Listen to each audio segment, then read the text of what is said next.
Welcome student, শান মন্ডল মহাশয় 999 চ্যানেলে আমি তোমাদের শান্তনু স্যার।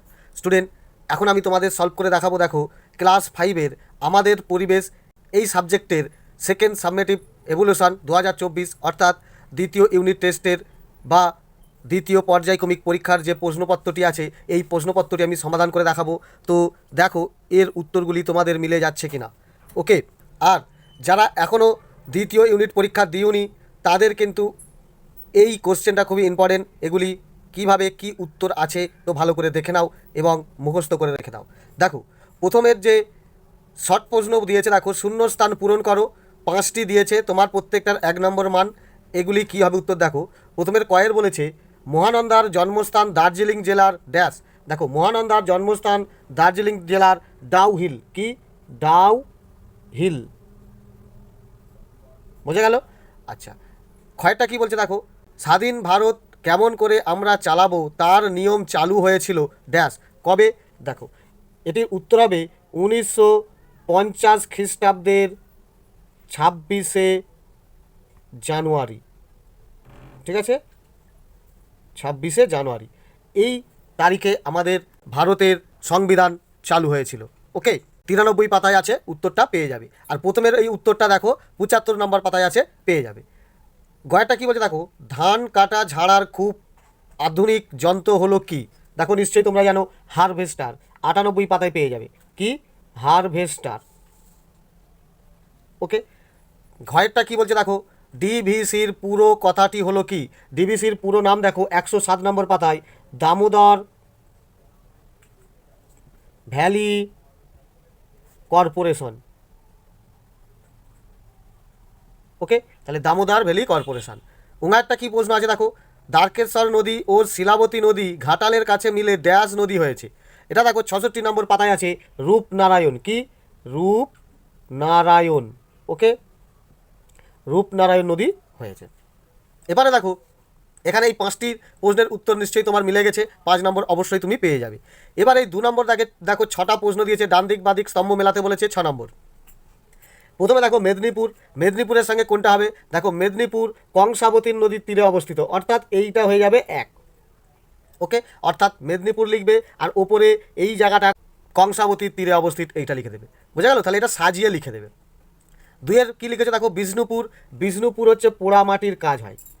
ওকে, নবদ্বীপ কি, নবদ্বীপ হচ্ছে শ্রী চৈতন্যদেবের জন্মস্থান। বোঝা গেল? তমলুক, তমলুক হচ্ছে আদি নাম তাম্রলিপ্ত, এইটা হয়ে যাবে তমলুক। 5-এর বলছে দেখো বোলপুর, বোলপুর হবে শান্তিনিকেতনে রবীন্দ্রনাথ ঠাকুর আশ্রম বিদ্যালয় স্থাপন করেছিলেন। ওকে, অর্থাৎ বোলপুর এই গয়েরটা হয়ে যাবে। বোঝা গেল? এবারে 6 নম্বর বলছে দেখো শান্তিপুর, শান্তিপুরের রাস মেলার জন্য বিখ্যাত, তাহলে এইটা হয়ে গেল 6। তাহলে এইটা এইভাবে সাজিয়ে নেবে। ওকে, এরপরে দেখো 3-এর দাগের প্রশ্ন কি বলছে, 2-3টি বাক্যে উত্তর দাও। দেখো 1 নম্বর করে মান 5টা করতে হবে। ওকে, তাই 5 নম্বর। প্রথম কোশ্চেন কয়েকটা কি বলছে, পর্বতের মাথায় বরফ জমে কেন। দেখো স্টুডেন্ট, এর প্রশ্নটা আমি একটু বলছি, ভালো করে শুনে নাও, আর তোমরা যে উত্তরটা লিখেছো সেটার সঙ্গে মিলে যাচ্ছে কিনা এটাও দেখে নাও। আর যাদের নতুন পরীক্ষা দেবে তারা কিন্তু এই উত্তরটা ভালো করে শুনে নাও। কি লিখবে? তো লিখবে, মেঘ আকাশে ভাসতে ভাসতে ক্রমশ এক স্থান থেকে অন্য স্থানে উড়ে যায় এবং এই যাওয়ার পথে পাহাড়ের গায়ে ধাক্কা লেগে পাহাড়ের গায়ে জমতে শুরু করে। ওকে, আর এই পাহাড়ের পর্বতচূড়ার উপরে তাপমাত্রা কম থাকার কারণে এই মেঘ জমে বরফে পরিণত হয়। এই কারণেই পর্বতের মাথায় বরফ জমে থাকে। ওকে, অর্থাৎ আকাশে মেঘ ভাসতে ভাসতে পাহাড় চূড়ার কাছে জমাট হতে থাকে, আর সেখানে এতই ঠান্ডা যে সেই ঠান্ডার জন্য ওই মেঘ জমে বরফে পরিণত হয়ে যায়, আর এই বরফ পাহাড়ের চূড়ায় ঢেকে থাকে। এই কারণেই উঁচু উঁচু পাহাড়ের চূড়াগুলোকে সাদা রঙের দেখতে হয়। ওকে, আর সূর্যের আলো পড়লেই বিশাল সুন্দর চকচক করে।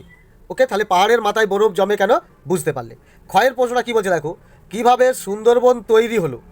এর উত্তরটা দেখো স্টুডেন্ট তোমার বইয়ের 71 নম্বর পাতায়। দেখো স্টুডেন্ট, এর উত্তরটা ঠিক এখান থেকে তুমি লিখতে শুরু করবে, এখান থেকে এখানে পর্যন্ত লিখলেই হবে, আর এই বনটা শুধু কেটে লিখবে সুন্দরবন।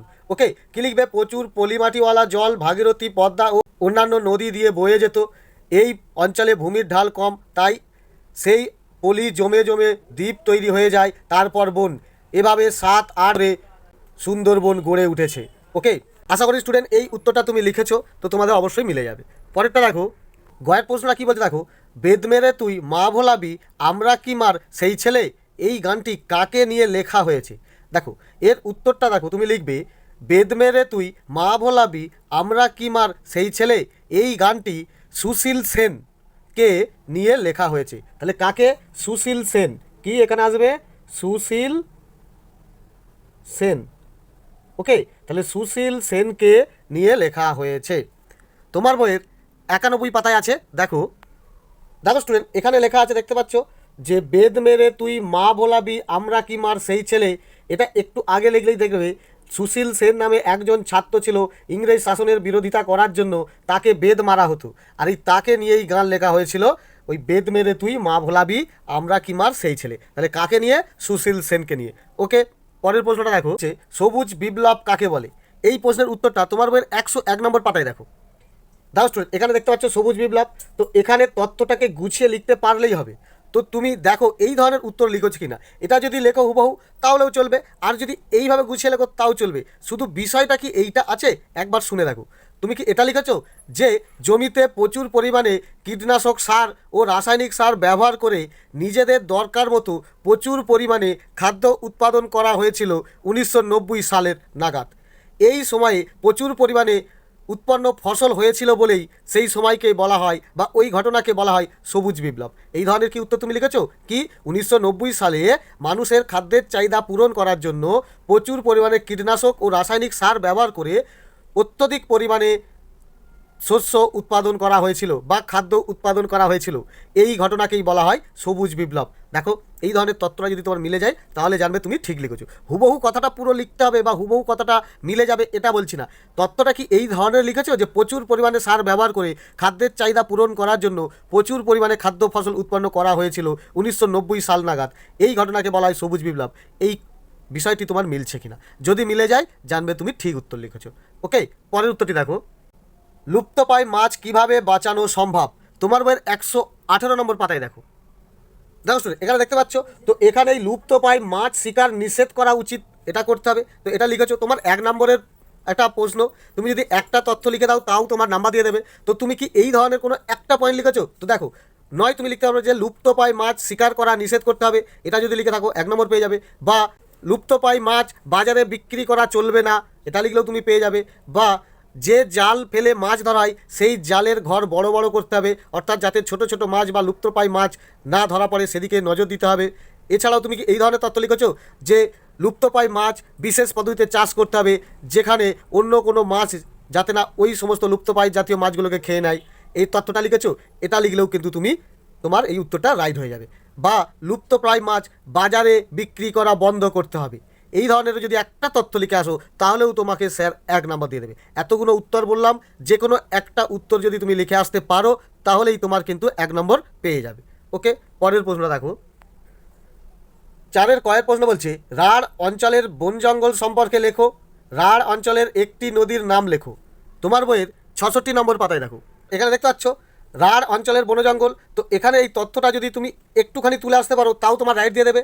বা তোমাকে রাঢ় অঞ্চলের বন জঙ্গল সম্পর্কে লিখতে বলেছে, তো তোমার উত্তরের মধ্যে এই বিষয়গুলি আছে কিনা তুমি দেখো। তুমি কি লিখেছো যে রাঢ় অঞ্চলের বন জঙ্গল, অর্থাৎ রাঢ় অঞ্চলে অনেক নদী বয়ে গেছে, যেমন ধরো দ্বারকেশ্বর, শিলাবতী, ওকে, মুন্ডেশ্বরী, এই ধরনের নদী বয়ে যাওয়া গেছে, বা কংসাবতী, এই ধরনের নদী বয়ে যাওয়ার ফলে এই সমস্ত অঞ্চলে প্রচুর পরিমাণে গাছ জন্মেছে। এছাড়াও বন দপ্তরের লোকেরা এই রাঢ় অঞ্চলের বিভিন্ন স্থানে শাল, সেগুন, শিশু, মেহগিনি, শিরীষ, আকাশমণি, কদম, বাবলা প্রভৃতি ধরনের গাছ প্রচুর পরিমাণে বসিয়েছে। এই প্রচুর পরিমাণে বসানোর জন্য রাঢ় অঞ্চলে বিশাল বিশাল বড় অঞ্চল বন জঙ্গলে পরিণত হয়েছে। এই ধরনের কি কোনো তথ্য লিখেছো তাহলেও তোমাকে রায় দিয়ে দেবে। বা রাঢ় অঞ্চলে অনেক নদী বয়ে যাওয়ার জন্য এই উর্বর পলিমাটিতে বিভিন্ন ধরনের স্বাভাবিক গাছ জন্মানোর জন্য এই রাঢ় অঞ্চলে বন জঙ্গল সৃষ্টি হয়েছে। এই ধরনেরও কি কোনো তথ্য লিখে এসেছো তাহলেও তোমাকে কিন্তু নাম্বার দিয়ে দেবে। এরপরে দেখো, এরপরে তোমাকে একটা বলেছে রাঢ় অঞ্চলের একটি নদীর নাম লেখো। দেখো আমি আগেই অনেকগুলো নদীর নাম বলেছি, তবু দেখো এখানে আছে, দেখো কংসাবতী, ওকে, মুন্ডেশ্বরী, শিলাবতী, দ্বারকেশ্বর, এই ধরনের নদীগুলির নাম একটার তুলে দিতে পারলেই তোমাকে নাম্বার দিয়ে দেবে। ওকে, পরের প্রশ্নটি দেখো। এর বলেছে অরণ্য সপ্তাহ কেন পালন করা হয়। এর উত্তরটা আমি বলছি শোনো, তোমার উত্তরের সঙ্গে মিলছে কিনা খালি দেখে নাও। প্রাকৃতিক সম্পদ রক্ষা করার জন্য প্রচুর পরিমাণে গাছ লাগানো দরকার। এই কারণে অরণ্য সপ্তাহ পালন করা হয়। এই সপ্তাহে প্রচুর পরিমাণে গাছ লাগিয়ে এই অরণ্য সপ্তাহ উৎসবটি পালন করা হয়। এই ধরনের কি কোনো তথ্য লিখেছো, তাহলেও তোমার এখানে নাম্বার পেয়ে যাবে। এরপরে বলছে দেখো, 3 নারীর নাম লেখো যারা স্বাধীনতার জন্য লড়াই করেছিল। 3টে নারীর নাম বলতে বলেছে যারা স্বাধীনতার জন্য লড়াই করেছিল। কত নম্বর পাতায় আছে দেখো, 91 পাতায় আছে। দেখো স্টুডেন্ট, এখানে দেখতে পাচ্ছ প্রীতিলতা ওয়াদ্দেদার, কল্পনা দত্ত, মাতঙ্গিনী হাজরা, কত মহিলার নাম আছে। তুমি এই 3 জনের নাম তুলে দিলেই তোমার ওখানে নাম্বার পেয়ে যাবে। তো আশা করি স্টুডেন্ট এই ভিডিও তোমাদের ভালো লাগছে। যদি ভালো লেগে থাকে অবশ্যই একটা লাইক করে দিও, আমার উৎসাহ বাড়িয়ে দিও।